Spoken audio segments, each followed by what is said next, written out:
तो स्टूडेंट्स, जैसा कि आप लोग जानते हैं, यूपी बोर्ड हो चाहे एमपी बोर्ड हो चाहे बिहार बोर्ड हो, हर बोर्ड में ये आपका हिंदी टू इंग्लिश ट्रांसलेट करने को आता है। ठीक है, और इस बार भी आएगा। ठीक है, वो भी 5-5 नंबर के, 5 नंबर का 10th में भी आएगा, 5 नंबर का 12th में भी आएगा। और बहुत बड़ा ये नहीं रहेगा, छोटे छोटे रहेंगे जिसको आपको हिंदी से इंग्लिश में ट्रांसलेट करना रहेगा। ठीक है, तो चलिए हम लोग इसको देखते हैं कि इसको कैसे कर सकते हैं, कैसे कैसे सेंटेंस हैं। ठीक है, चलिए स्टार्ट करते हैं। तो सबसे पहले देखिए हमारा सेंटेंस है क्या कि भारत एक प्राचीन देश है। यही हमारा सेंटेंस हो गया। अब इसको लिखेंगे कैसे, देखिए जैसे भारत एक प्राचीन देश है तो भारत की क्या हो जाएगा। पहली चीज़ तो देखिए टेंस कौन सा, ये टेंस है। देखिए भारत एक प्राचीन देश है, किसी की अवस्था के बारे में बता रहा है, यानी कि ये कौन सा टेंस हो जाएगा, वर्ब टू बी हो जाएगा। प्रेजेंट का वर्ब टू बी है आ गया, इसलिए प्रेजेंट है, और भारत एक प्राचीन देश इसलिए वर्ब टू बी हो जाएगा। तो वर्ब टू बी लिखेंगे कैसे, इंडिया, क्या हो जाएगा, इंडिया। ठीक है, इज अ, एन हो जाएगा, एंशिएंट, ANCIENT, एंशिएंट कंट्री। ठीक है, India is an ancient country. Clear है। ठीक है, इसके बाद क्या कहा, इसकी संस्कृति बड़ी समृद्ध है। जैसे कि इंडिया क्या एक ये क्या कहते हैं, निर्जीव चीज है, इसको निर्जीव मान सकते हैं, तो इसके लिए क्या हो जाएगा, इट्स हो जाएगा। ठीक है, इसकी अंग्रेजी क्या हो जाएगा, इट्स। ठीक है, इट्स कल्चर, संस्कृति कल्चर, इट्स कल्चर बड़ी समृद्ध है आ गया, इसलिए क्या हो जाएगा, इज। इट्स कल्चर इज, बड़ी का हो जाएगा very, its culture is very rich. Rich माने क्या हो जाएगा, समृद्ध हो जाएगा। क्या हो जाएगा, समृद्ध हो जाएगा। क्लियर है यहाँ तक। चलिए आगे देखते हैं। इसकी छाप अनेक देशों में देखी जा सकती है। सकती, देखिए अब यहाँ पर टर्न ले लिया है सेंटेंस ने। टर्न कैसे लिया है कि ये दोनों जो सेंटेंस है ये एक्टिव वॉइस में है, लेकिन ये वाला जो सेंटेंस अब क्या हो जाएगा, पैसिव वॉइस। इसके लिए क्या होना चाहिए, आपको पैसिव वॉइस आना चाहिए। ठीक है ना। तो इसकी छाप अनेक देशों में देखी जा सकती है। तो सबसे पहले देखिए इसकी क्या होगा, इट्स, क्या हो जाएगा, इट्स। छाप का होता है इंप्रेशन, क्या हो जाएगा, इंप्रेशन, इट्स इंप्रेशन।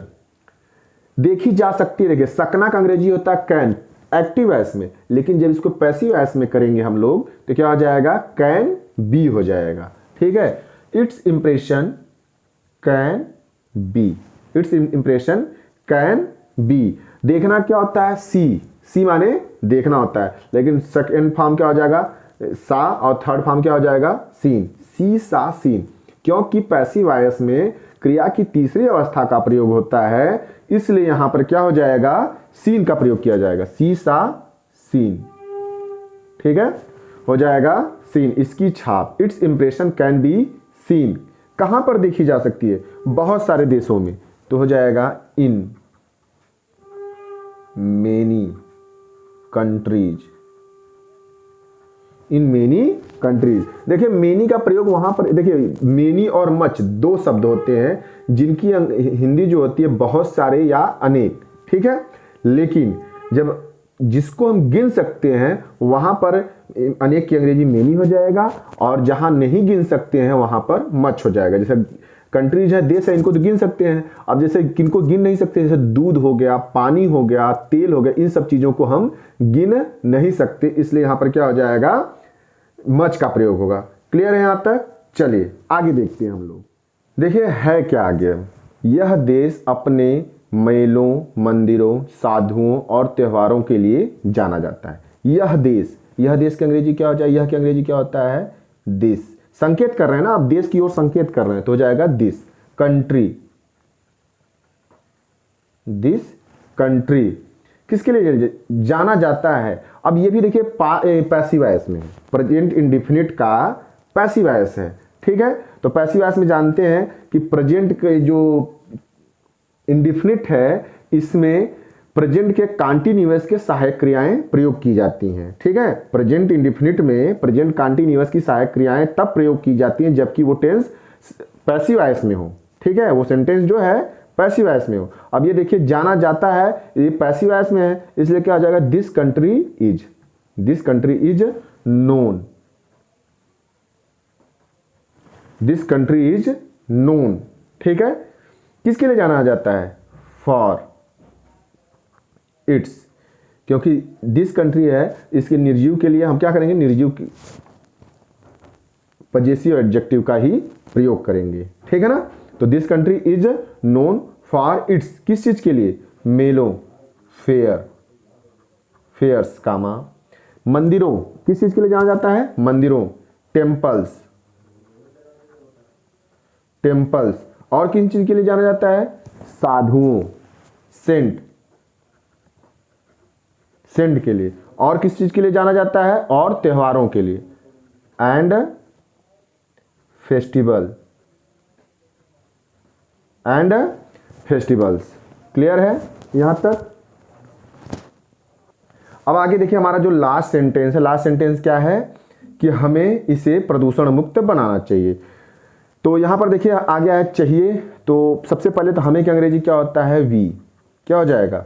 वी, ठीक है। चाहिए की अंग्रेजी होती है शुड, शुड क्या होता है आप जानते हैं? शुड जो है शैल का सेकेंड फॉर्म होता है, SHOULD, यू, ठीक है, ULD, ठीक है। वी शुड क्या करना है हमको? प्रदूषण मुक्त बनाना है। बनाना की अंग्रेजी क्या हो जाएगा? Make, we should make. किसे बनाना है? इसे, इट, ठीक है। वी शुड मेक इट, किससे? फ्री, क्या करना है हमको? फ्री, किस चीज से फ्री करना है? देखिए, फ्रॉम पोल्यूशन,